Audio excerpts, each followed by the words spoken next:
want to move on to your presentation?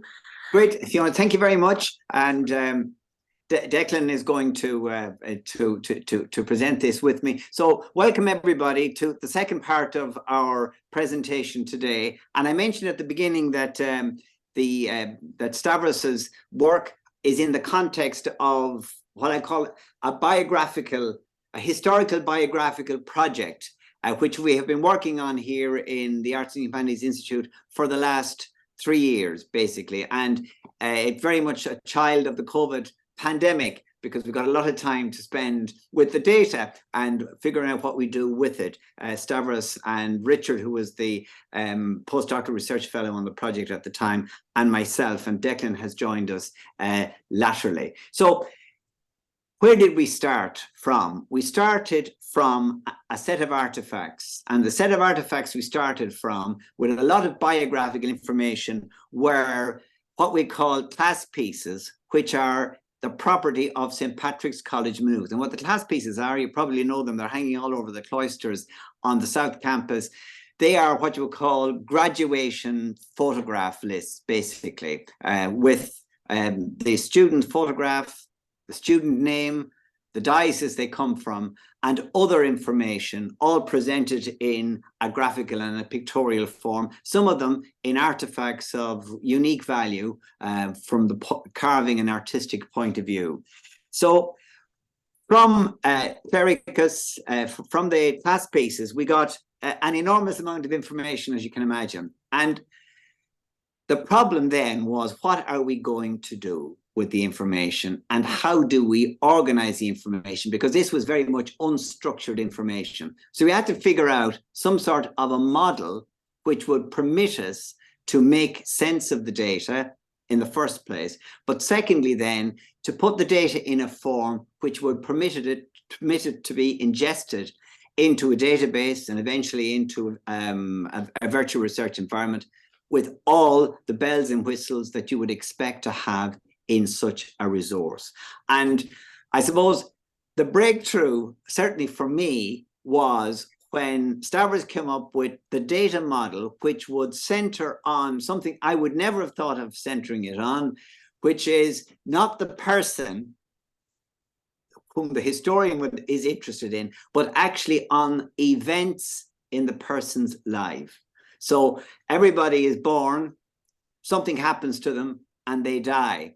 And they have a series of events there which constitute their life. And those events, if they're accessible, are extraordinarily rich sources for historical study, sociology, and for all the other disciplines which are interested in human populations. So event, we called, that was our main entity, if you like. So we had 4 main entities. We had the event, which is exactly what I said.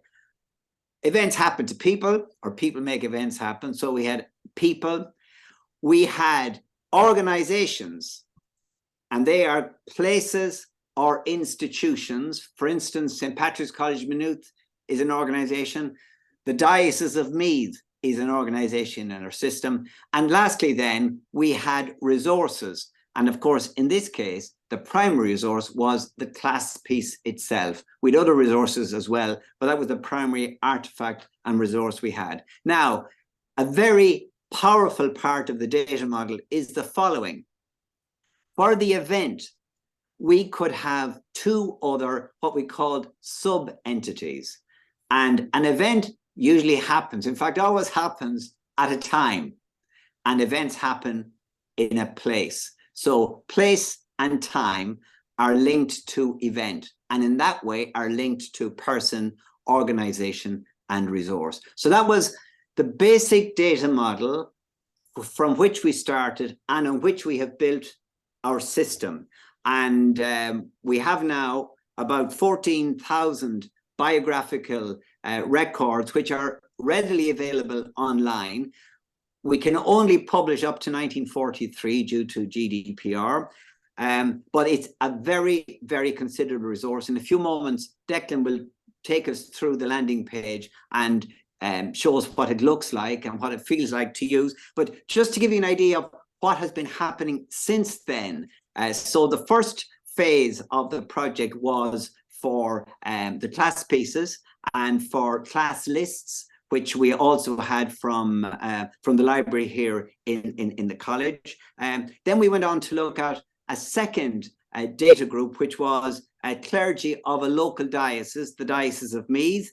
That gave us about 750 new entries, and some of these, in fact, nearly all of them were already in our database from Clericus because they had been students who were in Maynooth. So we were adding to the database, but secondly, we were deepening the database. So we were getting more information on the same individuals.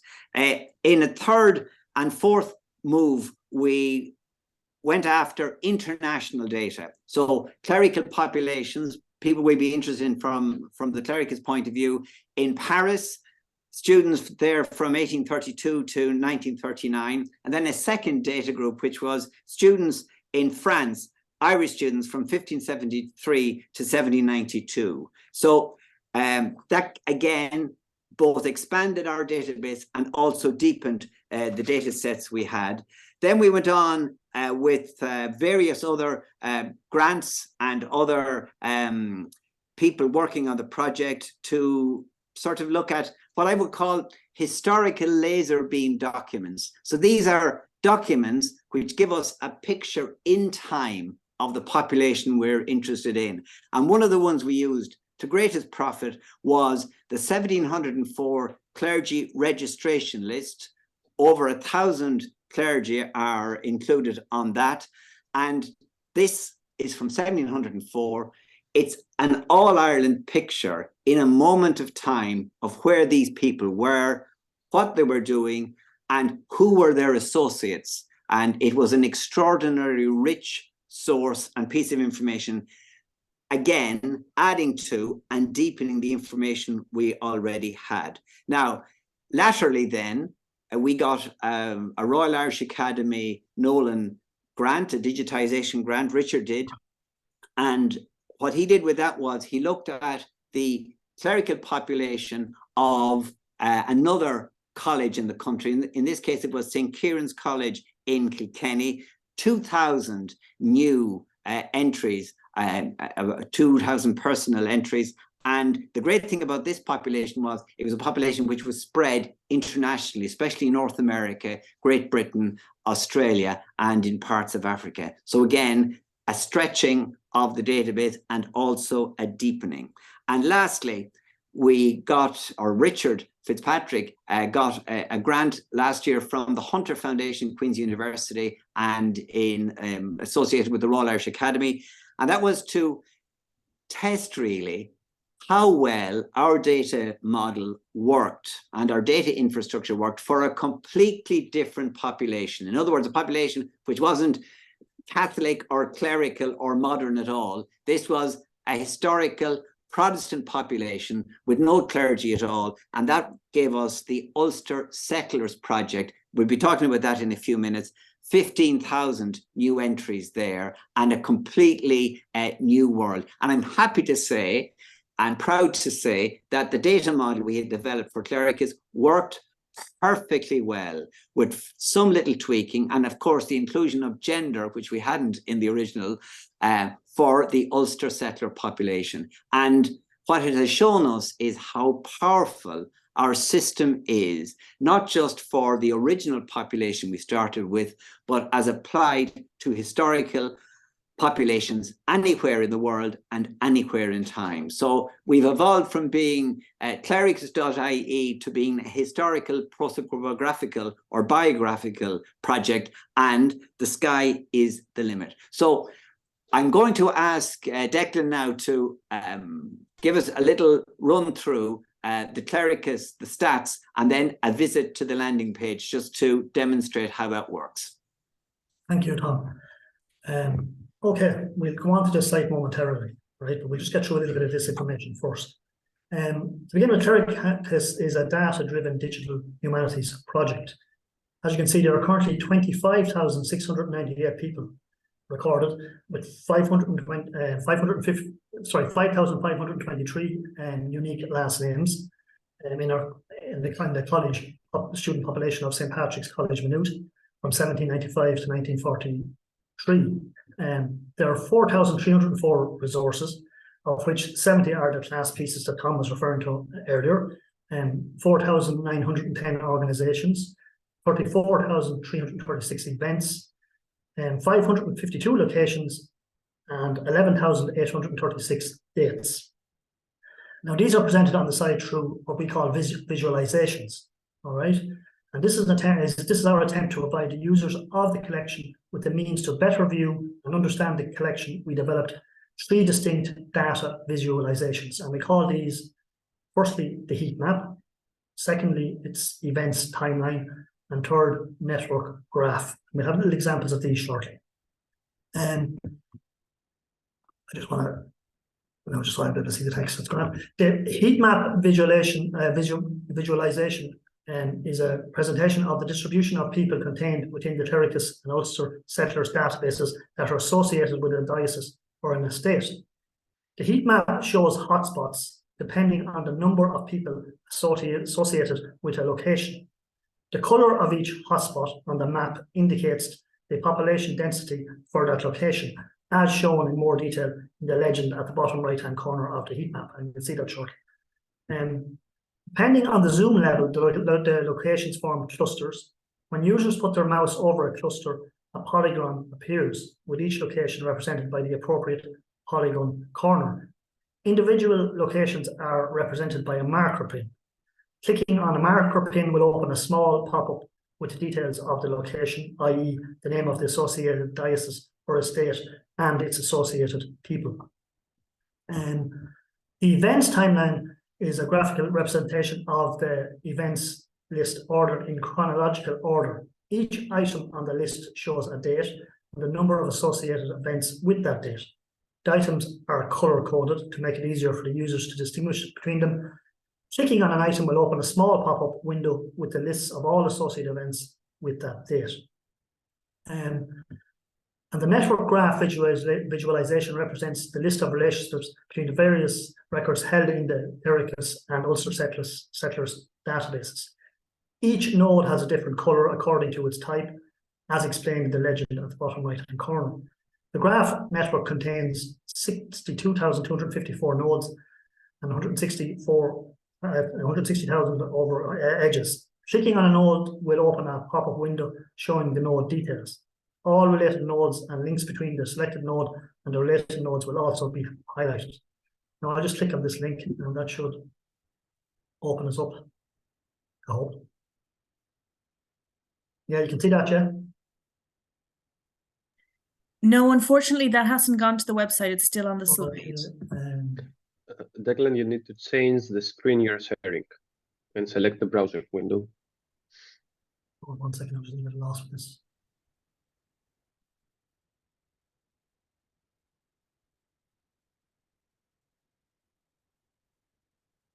It's not allowing me to. Oh, yeah. Now. Now, should we see that, Jeff? Are we okay now? Yes, we can see that now. Okay, that's good. That's a relief. Just go home now to the homepage.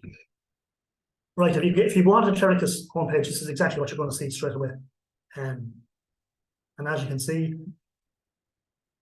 that just gives you some of the statistics that I read earlier. But at the top of the page, you have you click on any of these links, it'll bring you to the class pieces that Tom was talking about and talk about people.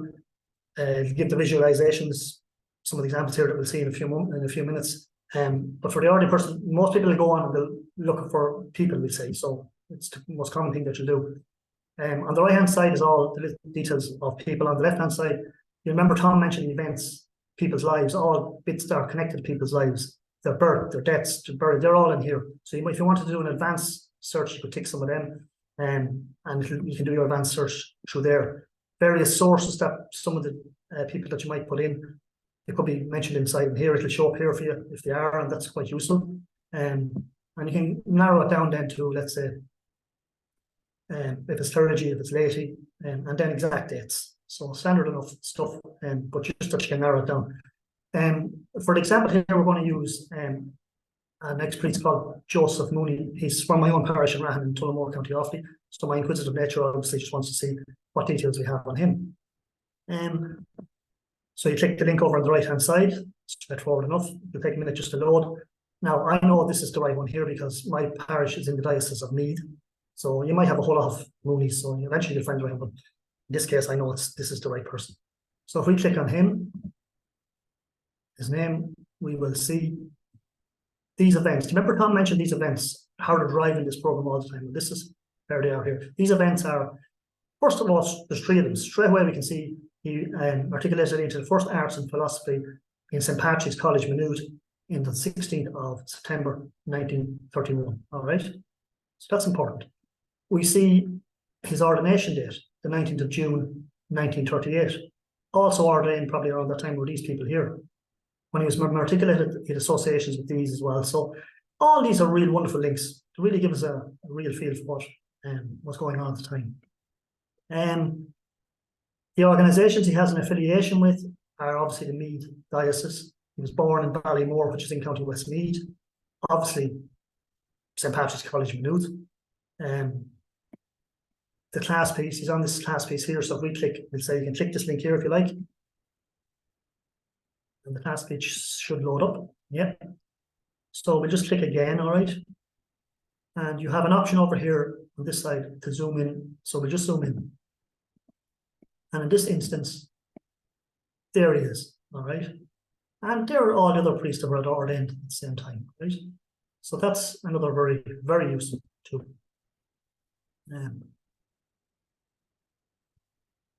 Now, just to return back, I just want to, one second. Sorry for the delay now, I just want to return to the PowerPoint if I can. Right, you can see that PowerPoint now, yes? No, you're still on the No, website. no, yeah, it's just a little bit awkward.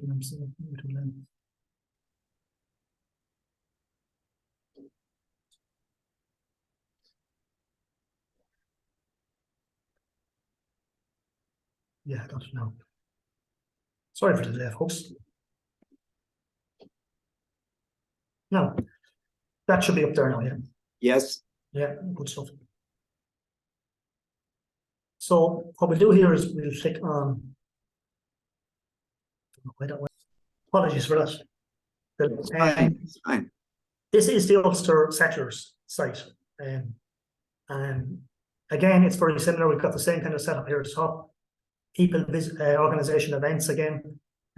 We can see by the information there's 14,560 people on it, 185 estates, 387 locations, and 5,787 unique names. Tom might give you a few more details before I give you an actual example of somebody. So Tom, if you'd like to maybe talk a little bit more about that.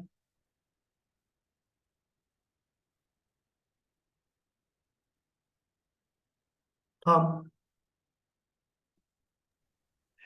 So I beg your pardon. So this was the application of our data model from Clericus to a completely new population, which were the Ulster, the settlers of the province of Ulster in the early 17th century. So basically from about 1607 up until the outbreak of the Confederate Wars in the early 1640s. Now, this was a very different population in a number of ways, but one of the things that is distinctive, of course, compared to the population we had been dealing with was, this was a population which had a gendered dimension to it. And that is included with very, very little tweaking in the original data model we had developed for Clericus and for the data sets we were talking about at the very beginning. So the website now has, as Declan said, nearly 15,000 personal records, and we have a range of functionalities with regard to data presentation and visualization, which is like the Clericus, but with some refinements. And Declan is going to take us through a search on the database. Okay. So we just click the search database. Again, you can see it's organized quite like people down here. On the right-hand side, the events, the organizations all on the left. Again, you can do your advanced search by clicking any of those. refining dates and stuff. For this, we look at, this is a very interesting guy, Sir Archibald Aitchison. So if we click on him, you can see we've got a wealth of information on Sir Archibald. He's associated with 8 different events. So we know he participated as Grant as an undertaker. You can click that link, it'll give us a little bit more information. As you can see, it gives where he had an association with John Brown, the organisations that he was connected with. The 2 of them are there, Coralstown and Manor Court. It'll give you an actual location, so you can zoom in on that if you like, and you can see exactly where the estate or the organisation is. So that's also very useful. So you can do that across any of those there, and you get, as I say, a wealth of information for Sir Archibald. These are people he had associations with, so we can, again, if you click on any of those links, you get lots of details on those people. Same down here, everything is just, once you click on, you always get more information. You're fed more information all the time. That's what's so brilliant about the source. It makes it so user-friendly. It's a very, very easy resource to use, and that's what makes it really, really good. Just on some of the, we'll just go back one and I'll just show you now. Go back again.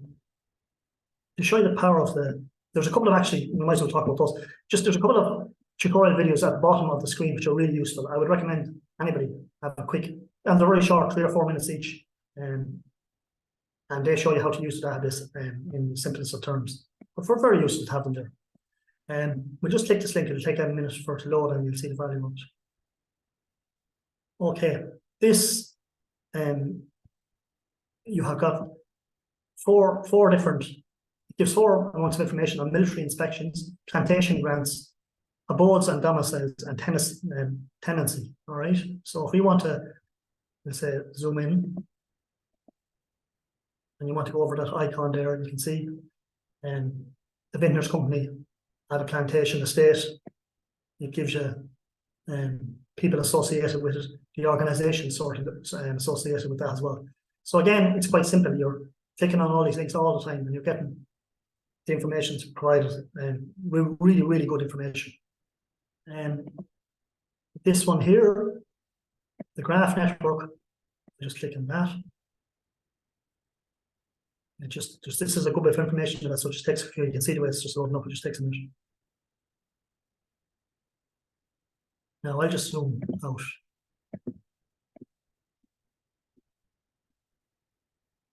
Zoom right back out. I'm just giving you an idea. So you can see the power of it, right? You're looking at the full database there, right? When you start to zoom in, see the impact of how powerful it is and all the various different links inside. Those green dots are representative of a name, all right? You'll see the blue bits, or that's what they're connected to. So that to me is a really, really brilliant representation of what this database is, how it's all linked up. I mean, there's nearly 15,000 names that narrowed down there into that. So that's really it. Unless Tom has a little bit more to add. No, just to add at the very end, thanks, Declan. The network graph, I suppose, gives us an image of the totality of the data. And the second thing it indicates is how amenable this sort of information is now to data analysis. And of course, we get colleagues from mathematics and other disciplines who can help us with that. We already have people working with us on that, but it's a powerful tool in a very, very powerful virtual research environment. And it's great to be working on it. And as I said, the sky's the limit with this project. Apart from applying it to other populations, there are all the challenges and the possibilities associated with interoperability and networking into other systems, and of course applying this to new problems, to new disciplines, and to new research questions. So thank you very much for attention. Thank you. Thanks so much, Tom and Declan. That was really, really fascinating. So I'll just throw it open there to questions if anybody has any.